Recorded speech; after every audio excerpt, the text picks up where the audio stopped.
This is it. It's the suburbs.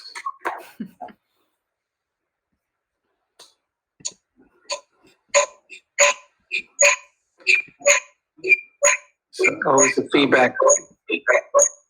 That's on your end, Freddie. Are you sure it's on my end? No, it's on your end. There you go. Guilty as charged.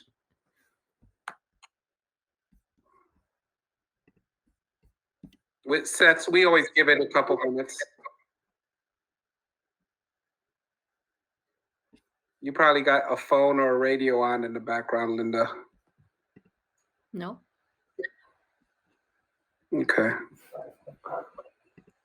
Courtney, how are you? Good to see you. You too, Seth. How are you? I'm all right. Where's everybody at these days? Courtney, where are you calling in from? I'm in Atlanta. Oh, thank you so much. Thank you. Thank you so much. My pleasure, for bringing man. for bringing out their vote.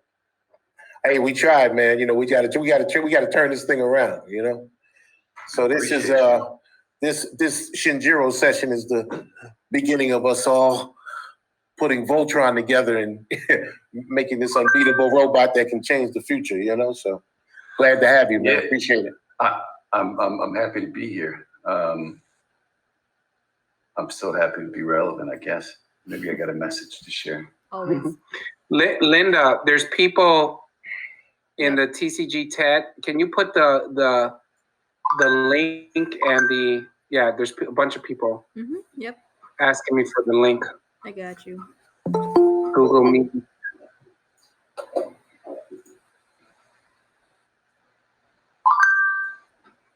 Awesome, there it is. And then I like to do the intro before the intro. Yep. The re-intro. Yeah.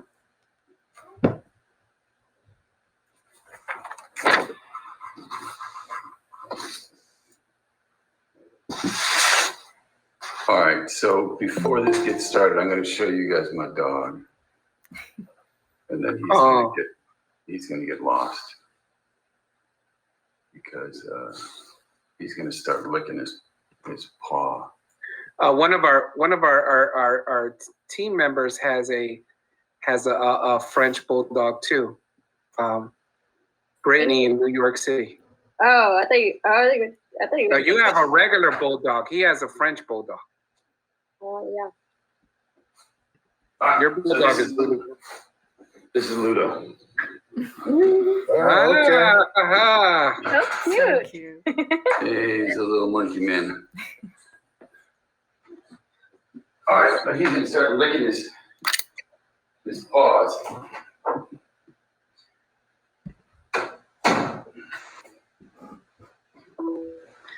Yeah, you know, I know.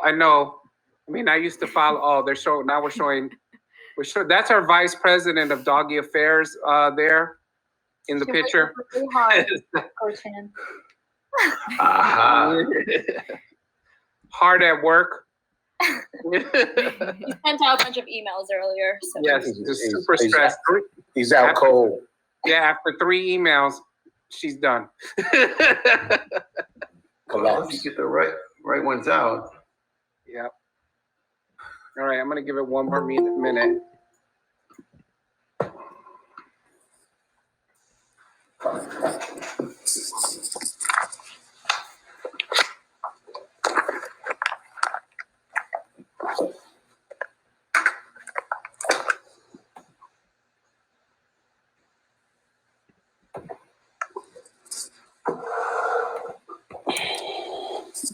Okay, cool. Awesome. So, everyone, thank you for joining us for this edition of Shinjiro Sessions. I'm going to hand it off to Linda to do the intro, but I'm going to do a pre-intro because, you know, Seth, I've known Seth for met him many years ago. I am proud to call him a friend and a colleague and someone whose journey I admire very much. You know, we both have nightlife/nightlife marketing backgrounds. So it's always good to kind of see fellow brothers in those fields kind of evolve our talents into the general world of marketing, advertising, and production. And I think that he has a great story to tell. He's a homegrown Chicago guy who is now a native of the great state of California. So with that being said, I'm going to send it over to Linda to do the official intro. I'm going to go on mute. Hi, everyone. Thank you for joining on today's Shinjiro session. I want to go ahead and introduce Seth Pyrzynski. Seth is an award-winning and innovative global production director. He has over 15 years of experience specializing in competitive gaming and esports. Seth, the floor is all yours.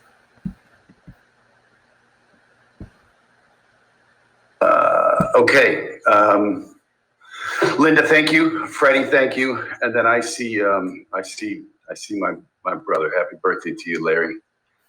Happy birthday to you too, Seth.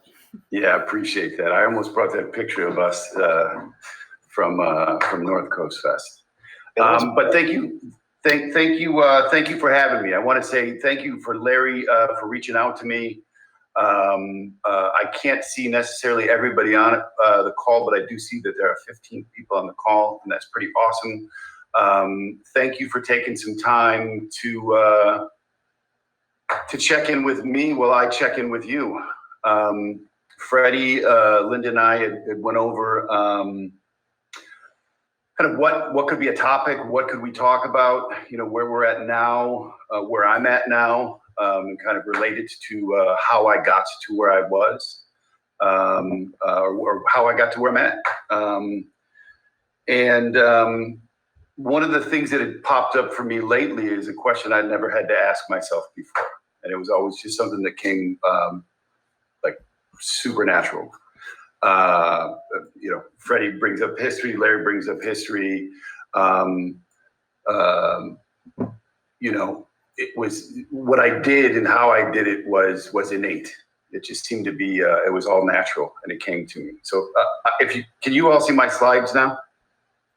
Or am I not presenting yet? Nope. Presenting now. Not yet. Now I am, all right. Let's do that.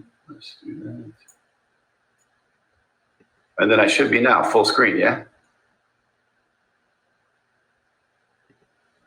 No, I don't see it. Oh, I got it. I keep pressing. Sorry, I turned into a Zoomer. I used to be the G Suite. All right, now you can? Yes. Yes. Confirm. You're good. Excellent. All right. So what we came up with was finding when you work best. This became something super, super important, like important and personal for me. And it was something I never had to think about before. So it was kind of cool when Freddie and I kind of bounced back some stuff. I didn't know what what I was targeting at, how I was hitting, how I was going to go, what it was going to matter. And I knew this was something personal to me, and I thought that it would be good. So Freddie agreed. Freddie said, yes, let's do this. So finding when you work best, why this matters and how it can transform your life. And I would say even now, even more so than ever. So I put together just quick contents. This may end up following this along as I got along, but when do you work best? Why, when, and how are important. Who you are inside of that workspace. Finding your optimal or your hyper focus. Track it. Think back on when it was working, when it was flowing. What does it look like or feel like? Is it a room? Is it a quiet space? Is it, is it headphones? For me, it could be, it's techno and some noise canceling headphones. and for some reason everything just kind of levels out. But then, what is your personality? What kind of personality do you have? We've got there's D&I has become very big. I think that one of the things that's going to come up sooner than later, especially with the work from home scenario, because we're missing out on a lot of these key triggers. Like you're missing a verbal or visual cues, body language cues. You're missing like when you may have went the wrong way and then somebody wants to pull you back. So what is your personality? Are you outgoing? Are you bold? Is your DISC assessment? I am a D and an I, tipping into the influencer mode. You will know that. A lot of the stuff that you're going to find out, some stuff you might not know about me, you'll find out about me. And if you know me, then you will say, I totally get it. But a SWOT analysis and stacking your strengths. Have you had a chance to do that? And then I don't know why I have question marks after all these, but I do. But name your fears. This is something that Tim Ferriss had popped up on a podcast, and it became a barrier for entry because it was a task.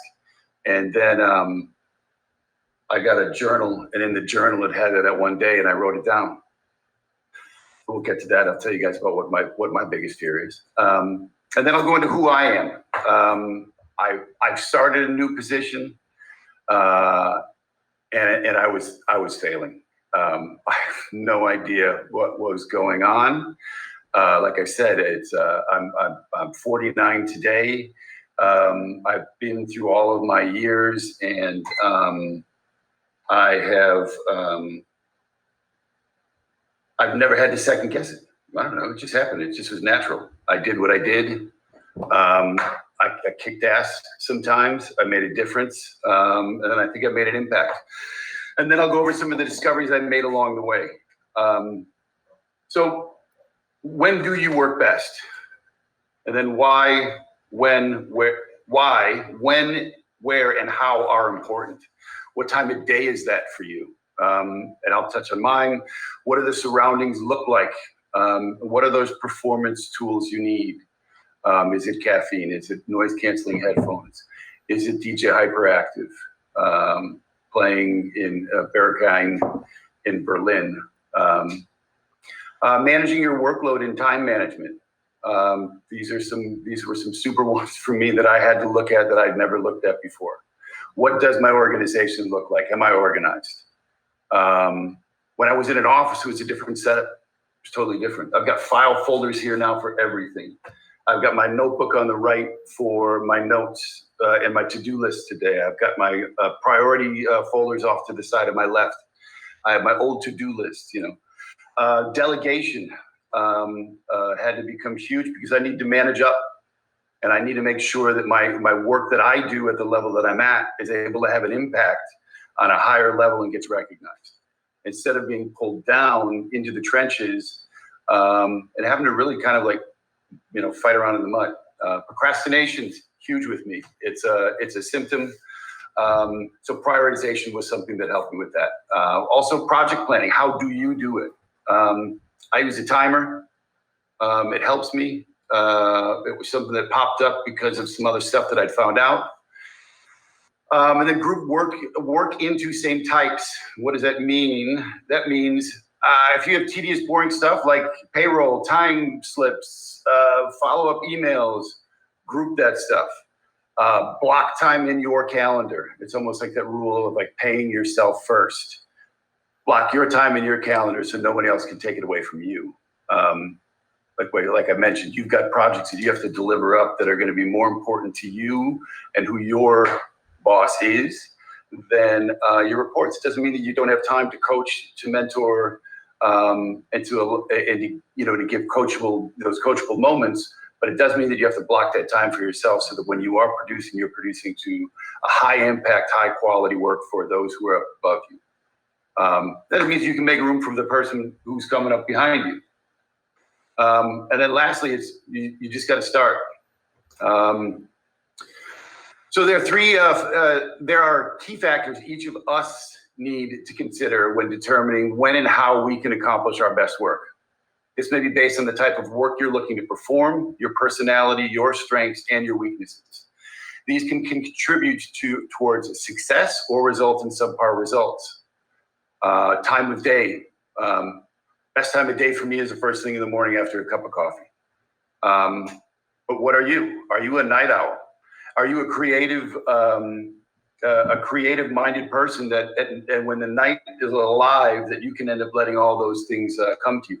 Figure that out, and then you're going to want to end up getting into that rhythm, the circadian rhythm with your sleeping, to make sure that it syncs up, because you want to do the same thing at the same time each day.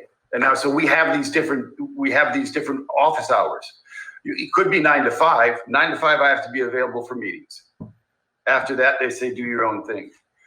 But I want to get some work done before that. So I get up at 5, have some coffee, do my workout, get a chance to spend some more time with my wife. So that's me. I used to be a night owl. But then the surroundings and the environment, and I was saying, it's like visualize that, because, we don't always, you could get a whole week to where you're like, I still have my to-do list that still says Monday and has never been changed. But find an environment that works best for you and the work that you're setting out to do. Is this creative work that can use some of that New York hustle moving in front of you, seeing some of that fashion, seeing some of, those grinders out there that you see, damn, I like your style. Or is it something you have to focus in on? You have to focus in on a budget, a spreadsheet, a deliverable, a detailed project, or you're on a deadline where you're like, I have to hyper focus in on this. And then what performance tools do you require? You need a laptop, a notebook, a pen, cool. And you can go and be creative. You can let your mind expand and listen to whatever is on your playlist, from Bonobo to Jay Dilla. Or, you're looking to get into some house music or whatever it is you listen to. Those tools that you'll need will also be able to help dictate where you want to end up working. So it could be a coffee shop, or it could be your home office.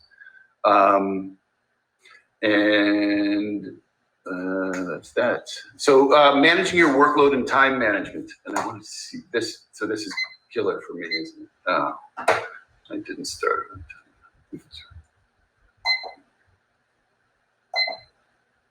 All right. Organization, delegation, prioritize procrastination, and project planning. Organize yourself for the day and the projects coming up. Long and short-term forecasting is needed and can be done using Gantt charts or timelines. Depends on how you do it. Rike is a super useful tool for me. But I didn't start off with the fancy tools. I started off with a spreadsheet that I barely knew how to use.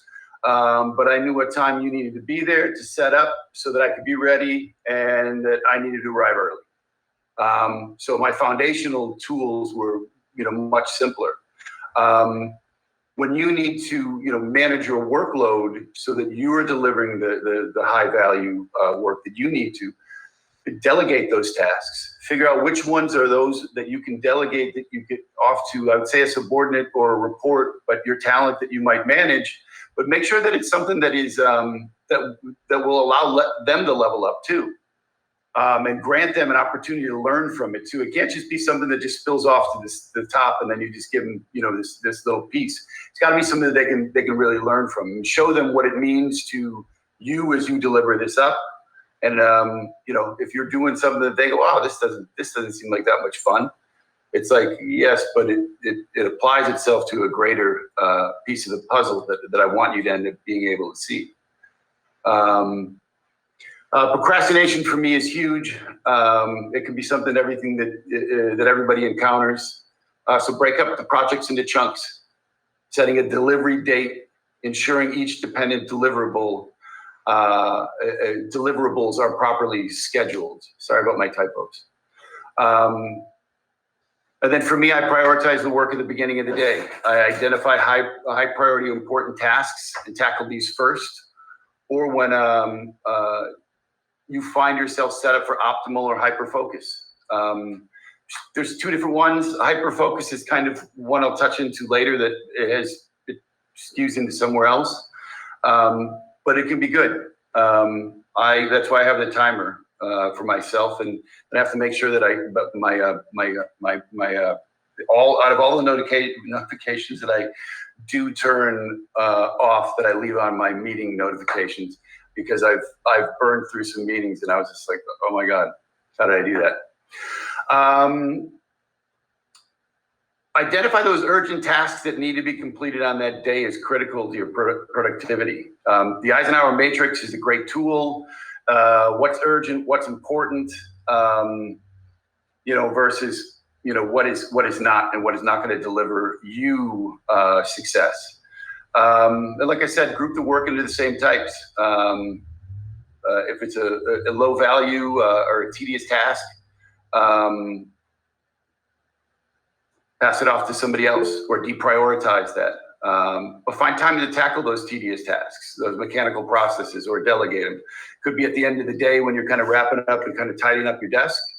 But you definitely want to block time for those larger projects. Don't allow your time to be taken up by every other meeting, and then you've satisfied everybody else's thing and answered everybody's question, and you've taken their problem, made it your problem, and then you find out that your day now is just going longer. You can't spend time with family, friends, or find that thing that gives you joy, because now you are working on somebody else's issue. I used to be quick to do that. I would raise my hand right away. How can I help you? And then next, you got to start. You're going to see a bunch of photos. These are all my photos I took with my Fuji X-T1. I became a photographer somewhere along these journeys. But you have to just start. You have to start somewhere. For me, it's a to-do list, and then it usually ends with taking a look at that to-do list. So in the scheme of things, as this work comes to, as you work from home, as you start to discover that work is not the same, that maybe you don't have your boss knocking on your door saying, hey, how's that paper? You're going to get that in by 5 o'clock today, that you have to ask yourself, who are you inside of all of this? And so for me, this is finding your optimal or hyper-focused time. Track it, think back. What does it look like or feel like? Do you flow with your ultradian rhythm? What is your personality? This is going to be a big piece that's going to come into play, and it's not only with how you work yourself, but how you work with others. When you work best and when you don't work best, where you should or shouldn't be doing your work. A SWOT analysis and stacking your strengths. If you are a wizard, you are not building strength, you are building wisdom. So find out what your strengths are, identify them, recognize your opportunities, understand what those threats are for you, and those weaknesses, and do the strengths, and then you move into those weaknesses. So finding a hyper-focus. Yes, sir, Charles Little. There he is. So for me, hyper-focus was something that was huge that came up. You might call, for me this past year, 2020, you could call it optimal focus as well. It's a couple of things to do. It all kind of falls along with some of the same stuff that I've been going over. But gather those tools and those resources you'll need for the project. I tend to circle around the drain. I gather my source documents. I gather my photos. I gather the other tools or resources that I'll need. Once I have everything, I'll set the mood and make sure that either, I've worked from home now, so it's totally different. So a bad thing is that I found out that I work well on the weekends. There's a reason for that. But the bad thing is I found out that I work well on the weekend. So I have to inform my wife. And I have to set that time and say, hey, I'm going to be working from this time to this time. Then I have to get up and I have to do it. Turn off all those distractions. Close the tabs. Get rid of the Facebooks. Get rid of the other things that are going to be those little touchers that you're going to want to end up going into.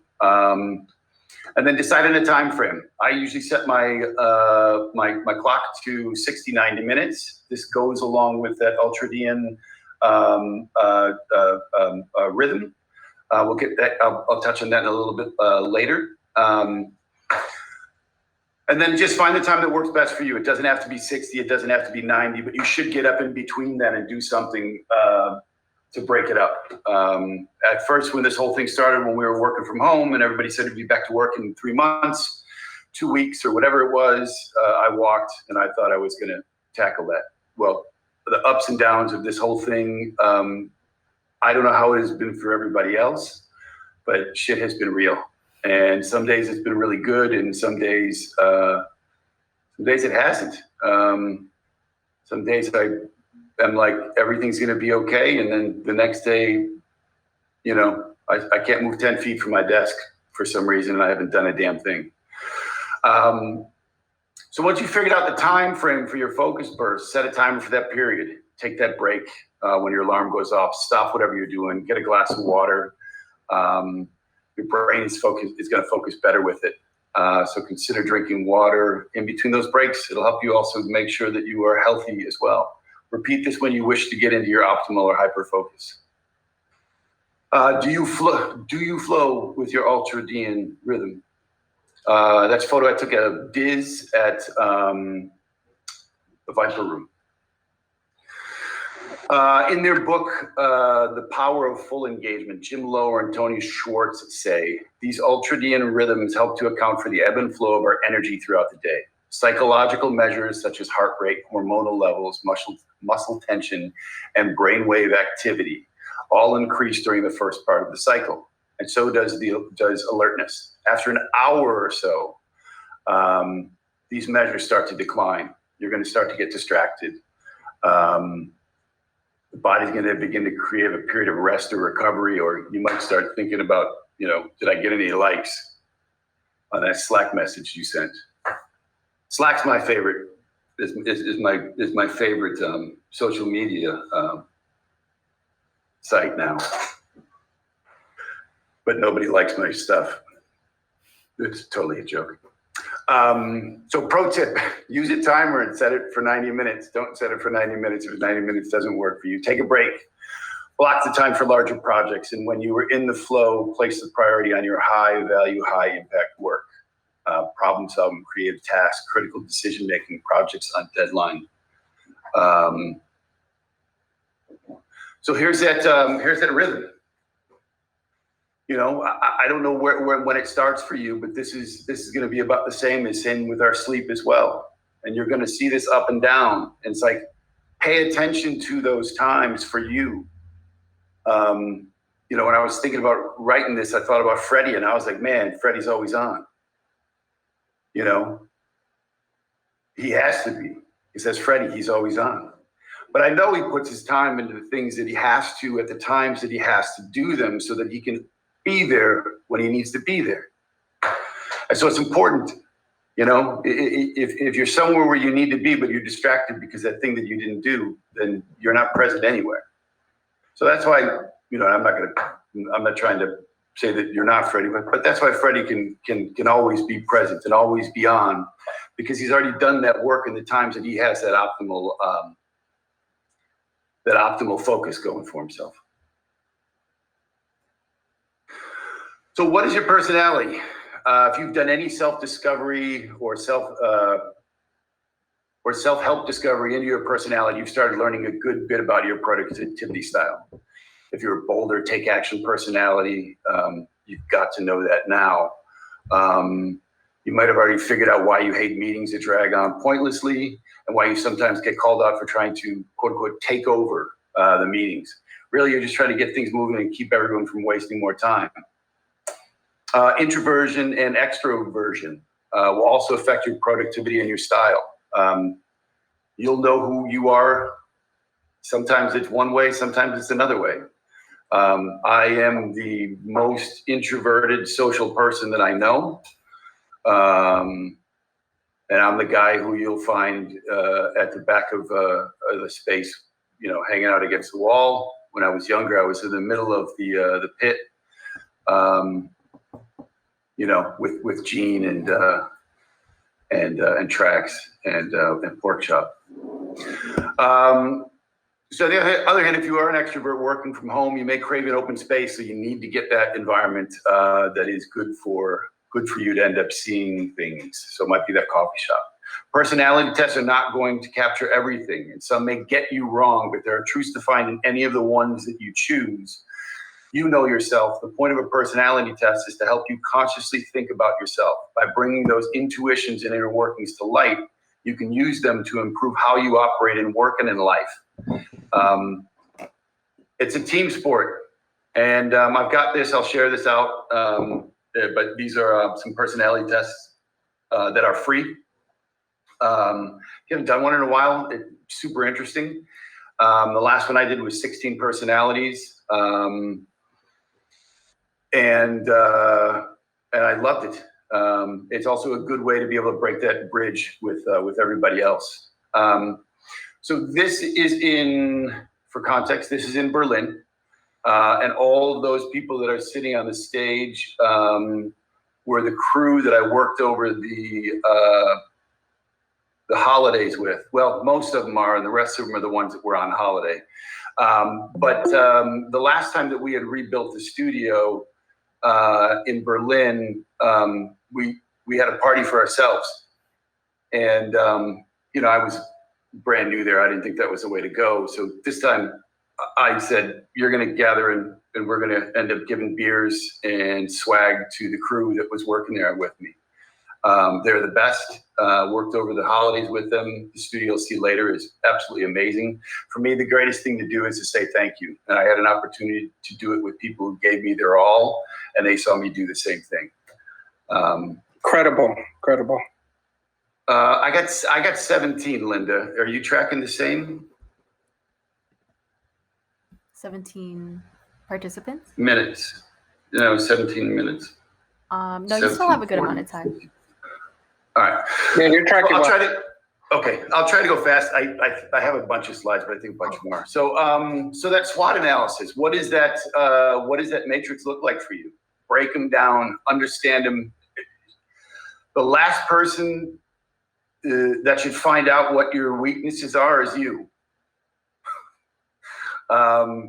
It should not be. It should. It can't.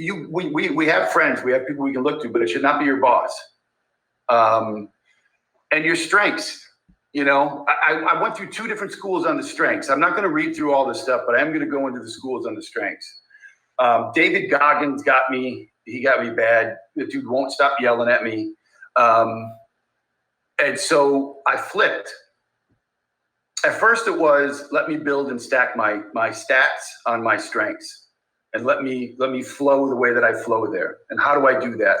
I can make decisions in very complex, fast moving environments because I've understood all of my resources. My budget is up to date. I understand how many people I have. I understand their breaking points. I understand the heavy equipment that I have. I know my vendors. Whatever. I know all of this stuff to where somebody comes and says, we need to do something immediately. I can say, hold on. You got 4 more hours to go. You're good until overtime. Yes, we can do that. How much is that going to cost? $30,000. Okay, but I can't go over on it. I have $30K for that. I can do that. I've done it on show floors. I've done it in Greece, which is probably one of the hardest places to do a show. But that was for me. That was Freddie and others from Chicago. You'll know that was me. But then David Goggins said, step into your weaknesses and your fear. And so I look at it both ways. But the last person that should know what that is, any of this, is you. So you can look it up. You've probably all done SWOT analysis. If you haven't done it in a while, just like Jordan's game changed towards the end of his career, so does ours.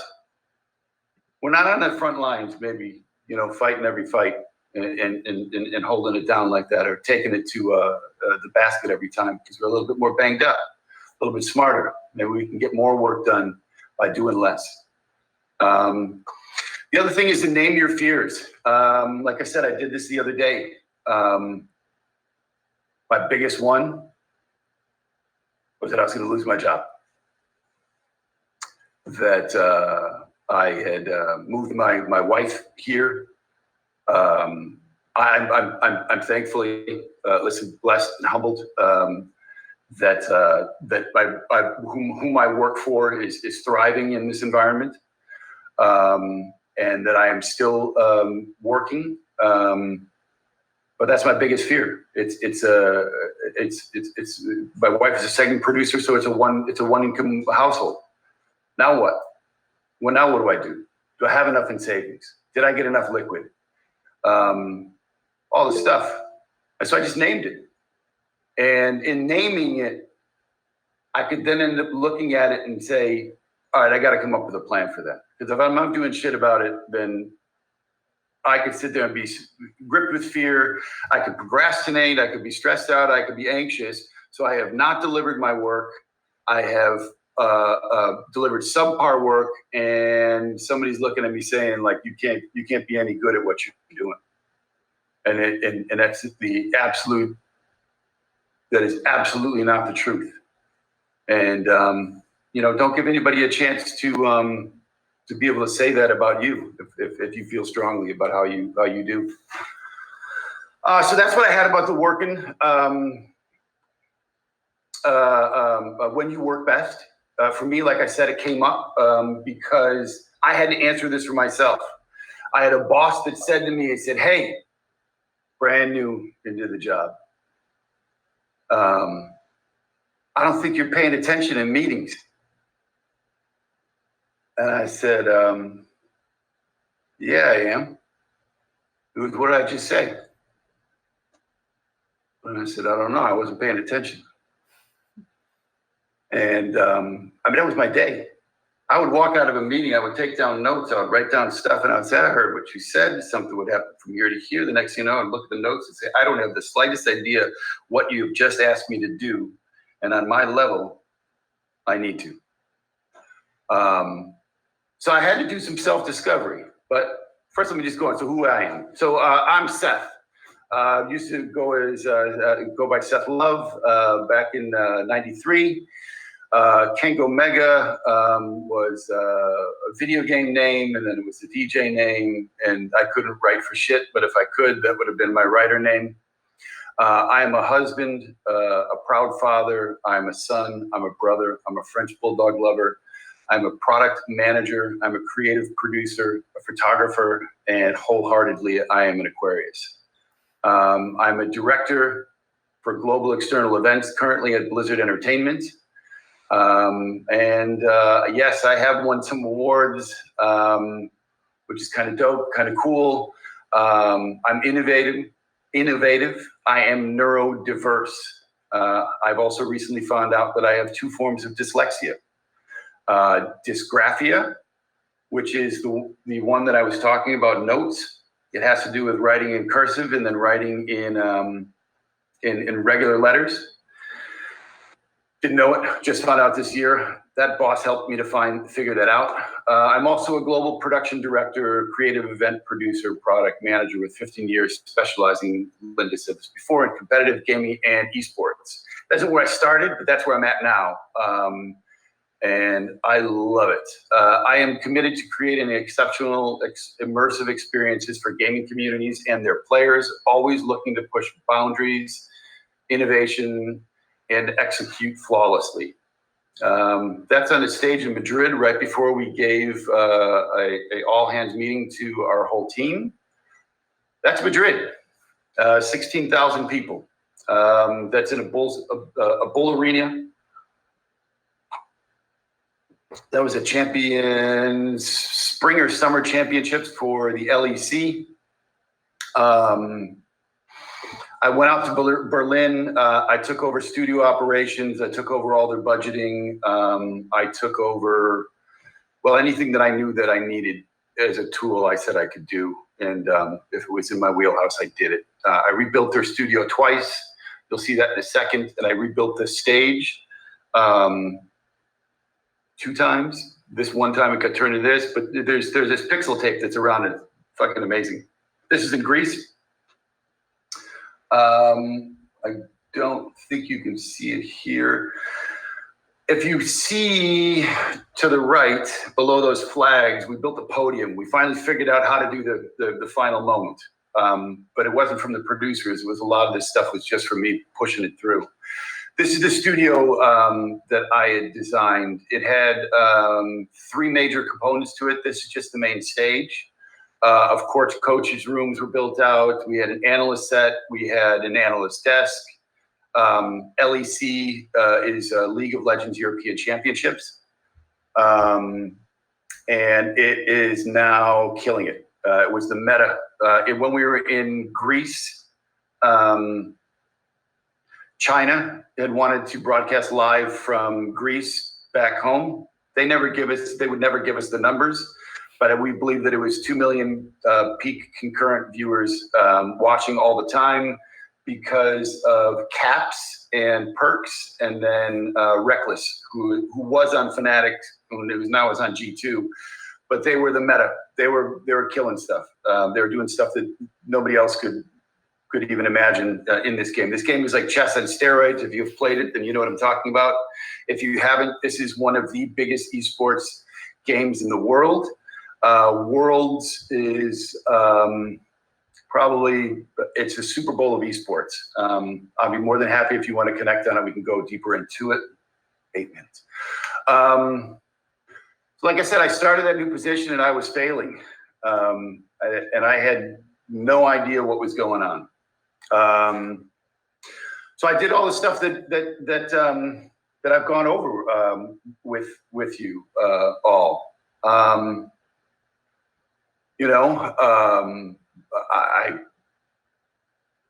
found out who I was. I tried to find out when I worked best. I did personality tests.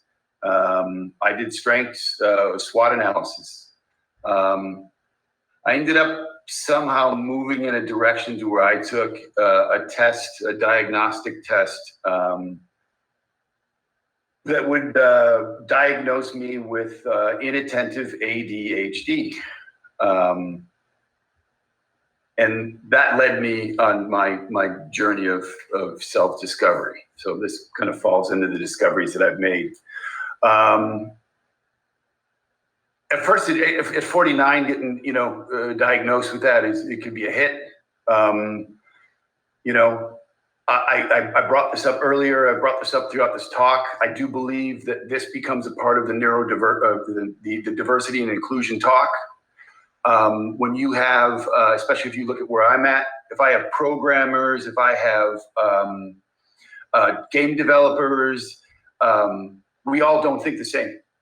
We're all not going to solve a problem the same. And if I don't do Excel like Susie does Excel, it doesn't mean that I can't sit with you and that your company doesn't have a place for me. I solve problems in a different way.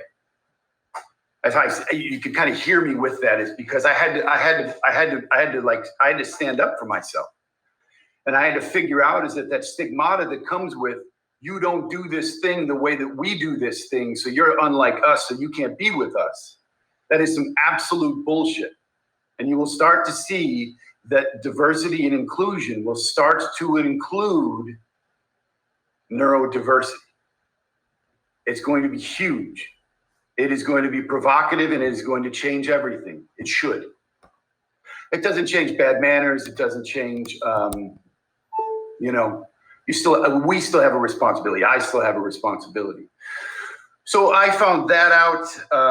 I looked into executive disorders. So here I am, a person who prides himself on being able to plan and organize and do all these things. And I suffer from executive dysfunction disorder. And that means that I can't plan. I can't organize my stuff. I'm horrible at projects. Every single thing that I've been doing all of my life. And so I went through this really bizarre phase. So there's the ADHD. It's like, it's all right, listen, I'm not where I'm at because I'm cute or I glamored anybody into anything. I'm sitting in the position that I'm in because I can absolutely do the job that I am set out, I'm here to do, if you give me a chance. Now, if you play some games, then maybe not. Maybe it's going to be difficult for me. But the great thing about it is that I learned, as I started doing a lot of reading, and I found out that about myself is that I just found this out. So everything that I accomplished and all the walls that I hit, like when the Atlanteans were about to ascend, and then they got knocked back, all this just didn't come on just because of yesterday or whatever the day was. And so I look at the way that I do think and the way I do process, and that is I call it a superpower. It's probably overused nowadays. That's where my hyper focus comes into play. But I am a creative individual. I always have been. I've just started learning different ways to use the resources that I have to do it. But I'm not afraid of any of that. I embrace it, and I think that's it. No, that's great, Seth. That is great. Yeah, That is that's great. great. Come a long way, buddy. Yeah, man, and thank you so much for sharing all of that. It's tremendously dynamic, man. And I think we're So, are we at time? No, we got 13 minutes. yeah, we got 13 minutes. We could chat. I'm sure folks have questions. If we can take down the presentation so we can pull you Yeah, up let me do that. to the big screen. That'll be awesome. Dope. And then I couldn't see anything. I think I did. Somebody popped something up that said, yo, you should check this out. And then I didn't because I was trying to read those lines. Yeah, I know. I put a couple of links in for Oh, yours I caught because they were the links I didn't catch, but the other ones I did catch because it was I knew I would. I knew who I was. I know where I come from. So, Seth, quick question.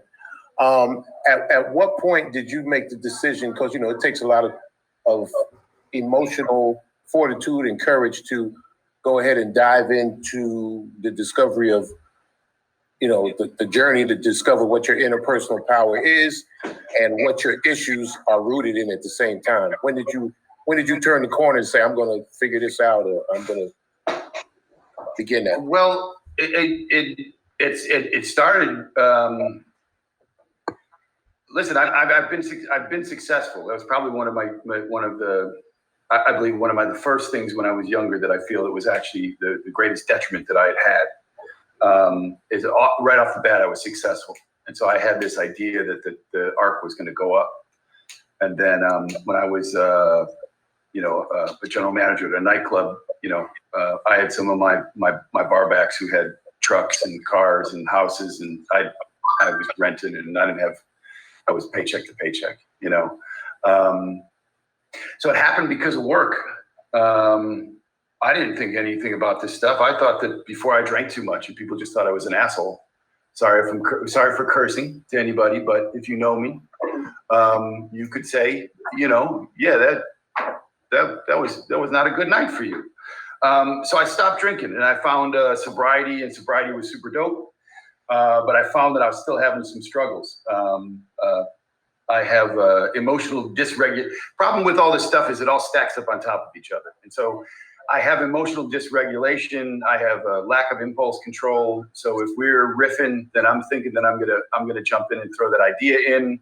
Problem is inside of a boardroom with multi-generational and diverse, workforce.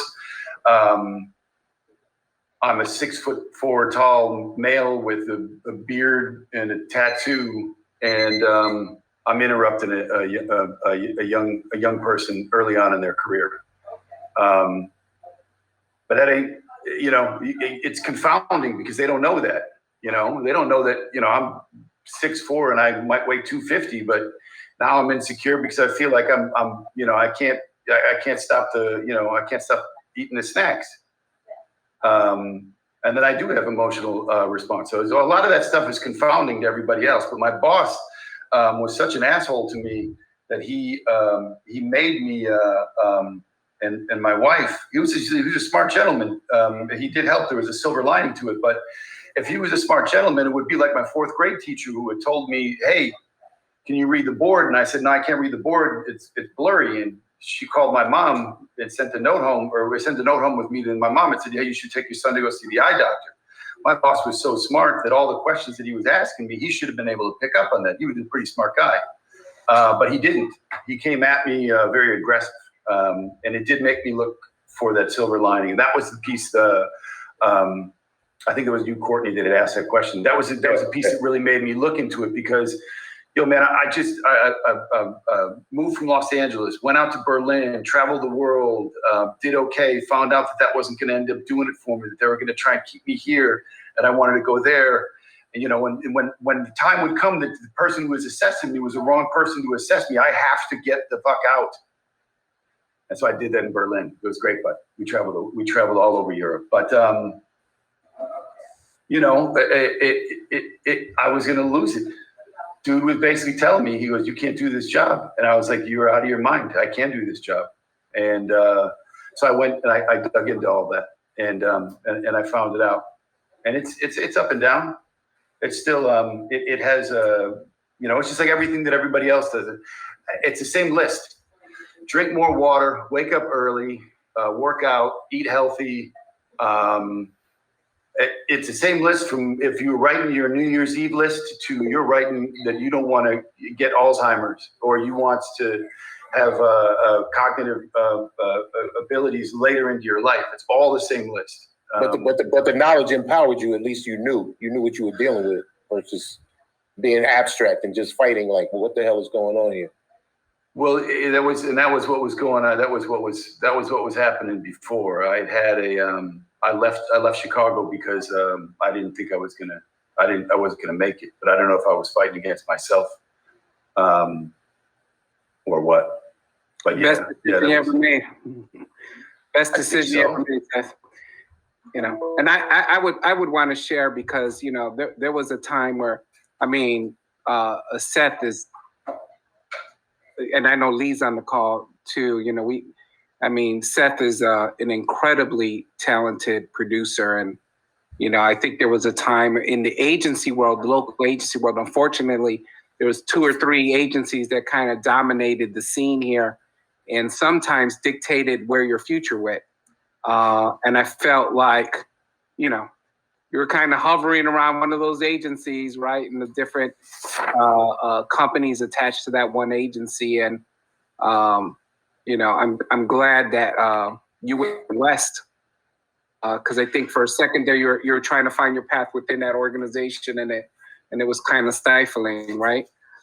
You know, can I, Fred? Can I jump in there on something on that, Yeah, just for anybody who's listening? Because I mean, I don't know if it's a message for me that I had to hear, but here's the deal.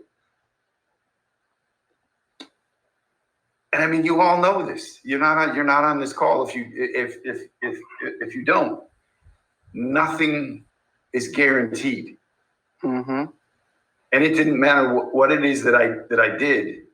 And I did some foolish stuff. And then I did some other stuff that was just like, you know, why am I the last one here working for an agency and breaking down and wrapping cables? You know, why am I there till 2 o'clock in the morning? Because I don't think it's been done right and everybody else has left home. And so I got to make sure that it's done right. You know, why did I care, or did you care, or you or whoever else is out there? Why do you care about that detail that you know damn well that no one is going to see? It's that blind faith. Nothing was guaranteed for me. And there were so many things that were guaranteed to me that I had coming that I could put a heavier bet on that than I could put on anything happening for me that was going to be successful in my life. I married, I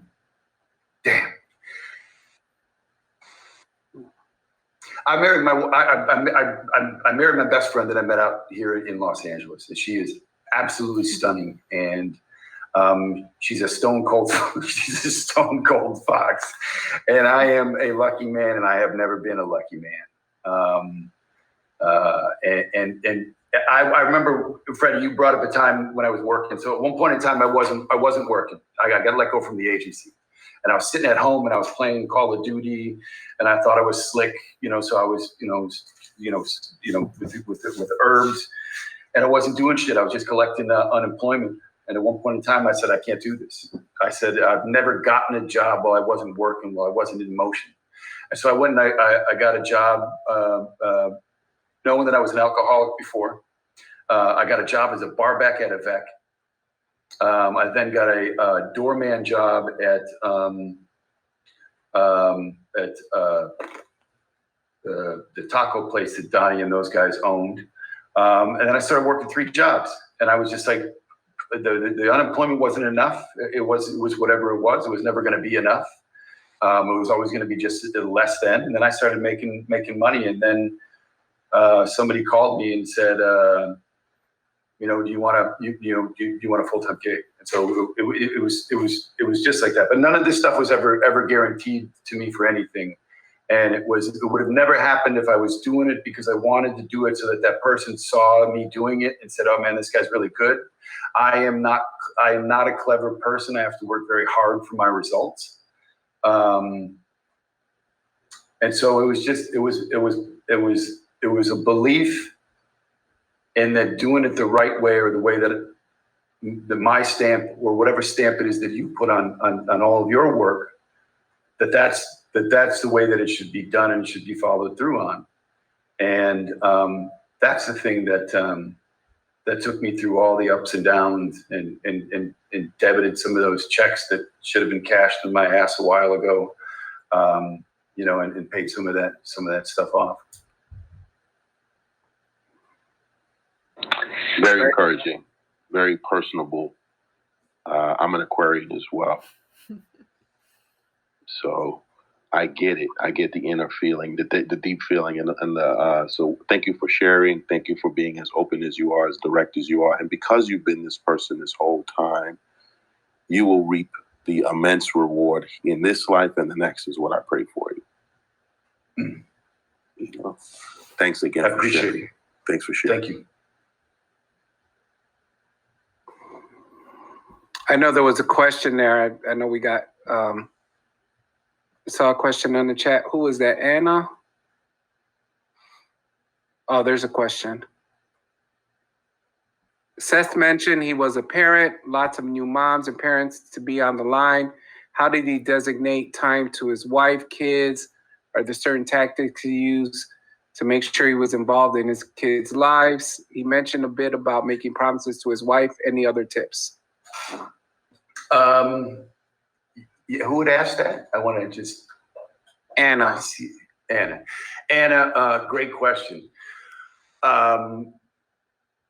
So, well, they're not all the same. I don't know. I don't know. I actually am going to be. I'll be honest. If it was not for my grandparents, if it wasn't for my mother, I don't know that I would have been given the opportunity to have the luxury to make that decision for where it is that I was able to go. She supported me back then after all of the turmoil that I had put her through. So I had a child when I was 22. His mother was younger than me. And we were, it was not something that we were going to be able to do. And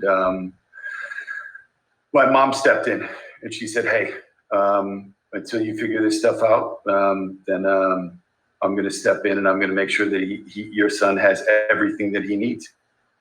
So it's a different story. It isn't the champion dad. I've had my own set of remorse because of that. But I know that the decision that I made at the time was the best decision for my son, and I was glad that I was able to make it. So different wife. My son is still in my life. He's 25. And I've always made sure that, no matter what, I was there for him when I said I would be.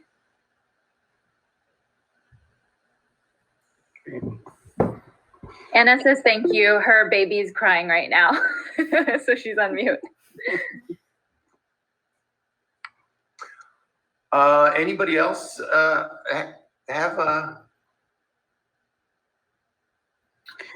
any questions? You know, Seth, I just want to say once again, happy birthday. I've known you for a long time. I've seen you throughout various phases of your life. You and me have definitely we've had some long talks, and there's a lot of similarities between us. So I really want to thank you for just like Kimball said, being open and saying these things. And you and me have been in the trenches together over the years, and we've learned from each other. And today illustrates that I can still learn from you. There's a lot that you've got going on, and you overcome a lot of things, and you're still fighting. And I think that's something that everybody on this call can understand. And if anyone's having an issue, they can realize that they can fight through it, they can grind forward, and make a better situation out of it. And I really appreciate you for everything that you said. Brother, I gotta. happy birthday, man. Happy birthday. I appreciate that. And Larry, I say this to you, but I'd say this to anybody else. I know that we're at time. I'm notorious for running over on meetings. I know I put time management in there, but you ain't in the meetings with me, so you don't know. But I do want to say this, Larry. You're right. We have been through a lot of stuff, and I don't know. I don't know how you can, like take it away or to give it back or to, in some of those situations. But I don't know that I would. I don't know that I would. I know that I am stood up no matter where in the world that I find myself, surrounded by people that I do not know, because of all of you that I do know, and all of those times that we stood on that line together. And I'm talking about from Greece, screaming and yelling at the head of production because he was such a scumbag. In Berlin, one of my best friends now is my broadcast production partner. But you can believe me that over Christmas time, when I talked about building that studio, when I decided to bring in some English stage designers to come in with the fabrication, and it was not fun. But I could do all that stuff. I could walk out of my house and I could say to myself, you know what, I'm okay. I'm going to be okay because of 8 o'clock in the morning with Derek Carter at 1355 North Milwaukee, because of every conversation that I've ever had with Larry or with Freddie or anybody else that comes in our circle, and all of you that stand on that line every day, Ron, Fuego, Alan, the list can go on and on. So yeah, it doesn't matter. It doesn't matter where you go with it or where I've been. I've always only been able to do it because of that. So I just wanted to say thank you. But I also wanted to say just as well for everybody else is that right now is not easy. I have no idea what you are going through. So having this opportunity to get on this call and to be asked to speak and to be able to share and not even know what I was going to share meant so much to me.